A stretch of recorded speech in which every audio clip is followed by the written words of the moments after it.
এটা সব next question কি দিছে আমাক t স্কয়ার মাইনাস 15 ইয়াতে আমাক কি দিছে ইয়াতে সলভটো কি দিছে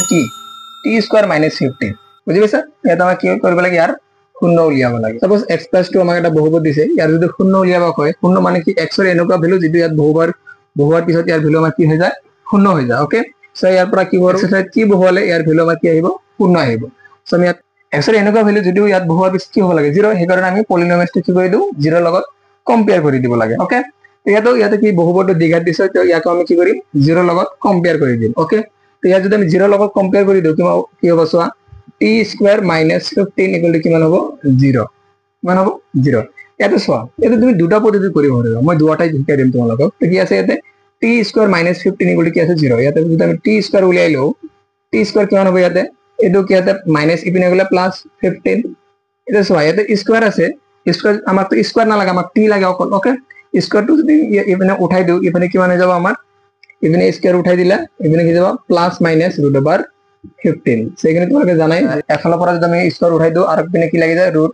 প্লাস মাইনাস √ লাগে যায় ওকে এটা পজিটিভ আর এটা নেগেটিভ দ্যাট মিন্স ইয়ার পরে t ভ্যালু দুটো হয়ে যাব কি হয়ে যাব সোয়া দুটো হলো হবে আমার এবার হবে t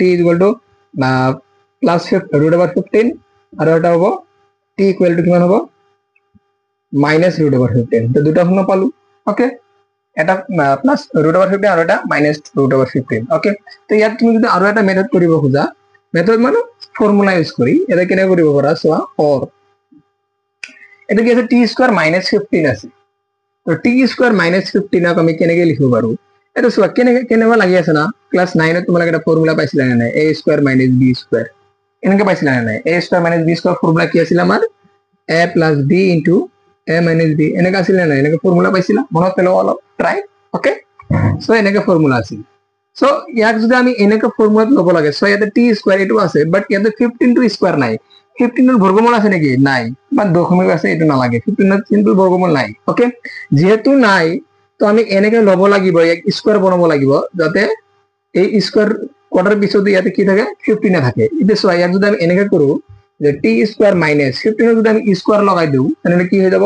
ডাইরেক্ট 15 স্কয়ার লগাব নোৱাৰো এনেকে স্কয়ার বনাব লাগিব যাতে আগত যেনেকে আছে তেনেকে থাকে আগত কি আছে 15 নেতে থাকে ওকে তো ইয়াতে যদি আমি রুট লগাই দিও রুট স্কয়ারে কি হৈ যায় স্কয়ার রুটে কি হয় ক্যান্সেল আমি জানো তো যদি স্কয়ার রুটে ক্যান্সেল হয় তাহলে কি থাকে আমার অটোমেটিক কি থাকিব t স্কয়ার মাইনাস 15 নে থাকিব এটা তো চেঞ্জ নহল না তো ইয়াক আমি কি কৰিব পাৰো এনেকে লিখিব পাৰো না নাই t square minus of √ 15 whole square এনেকে লিখিব পাৰো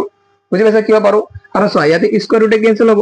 ক্যান্সেল হওয়ার পিছত অটোমেটিক কি থাকিব t স্কয়ার মাইনাস 15 এ থাকিব না ইয়াৰ তো পৰিবৰ্তন হোৱা নাই তো ইয়াক আমি এনেকে লিখিব পাৰো বুজি পাইছা কাৰণ আমি ইয়াক কি কৰিছো ফৰ্মুলাত সজাই লৈছো ওকে এটা চোৱা ইয়াতে কি ফর্মুলা আছে a square minus b square তো a square minus b square formula কি আছিল a plus b into a minus b ইয়াতে a কিমান আছে t so a plus b b কিমান আছে ইয়াতে √ 15 ইনটু কি আছে a minus b a √t minus √ 15 বুজি পাইছা এটা চোৱা পাই গলো আমি সো ইয়াৰ পৰা t কিমান এটা ওলাই যাব এটা ওলাব মাইনাস 15 আর এটা কিমান ওলাব প্লাস 15 বুজি পাইছা মাইনাস 15 আর এটা প্লাস 15 ইয়াৰ পৰা প্লাস আহি যাব ইয়াৰ পৰা মাইনাস আহি যাব ওকে সো এনেকা তোমালোকে কৰিব পাৰা সো দুটাৰ ভিতৰত যে কোন এটা কৰিলে হ'ল বুজি পাইছা একদমত এটা কৰিলে যে কোন এটা কৰিলে তোমালোকৰ শুদ্ধ হৈ যাব সো আমি এটা কৰো সো 15 এটা আমি আৰ সত্যাপন কৰো শূন্য আৰু সহগৰ মাজত সম্পৰ্ক সত্যাপন ইয়াত a কিমান আছে চলকৰ হাইয়েস্ট পাওয়াৰ থাকাৰ সহগটো কি হৈ যাব আমাৰ a এটা কি আছে t স্কয়ার তো t আগত কি আছে একো নাই মানে কি আছে 1 এটা লগাই আছে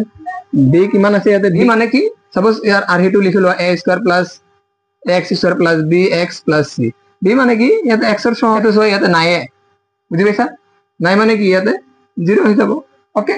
এন্ড ধ্রুবক পদটো আছে c কিমান হ'ব আমাৰ -15 আমাৰ ধ্রুবক পদ আছে তো আমি c লিখিলো এটা আলফা প্লাস কিমান হ'ব আমাৰ বিটা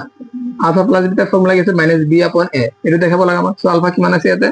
এটা আমি আলফা ধৰিলো আলফা এটা কি ধৰিলো সাপোজ আলফা = √15 ধৰিলো আৰু ইয়াতে বিটা = কিমান ধৰিলো আমি সাপোজ -√15 সো বহে যে আলফা কিমান আছে ইয়াতে √15 প্লাস বিটা কিমান আছে -√15 = কিমান হৈ যাব ইয়াতে আমাৰ -b b কিমান আছে ইয়াতে 0 ডিভাইডেড বাই a কিমান আছে 1 ইয়াৰ পৰা আমি কি পাওছো √15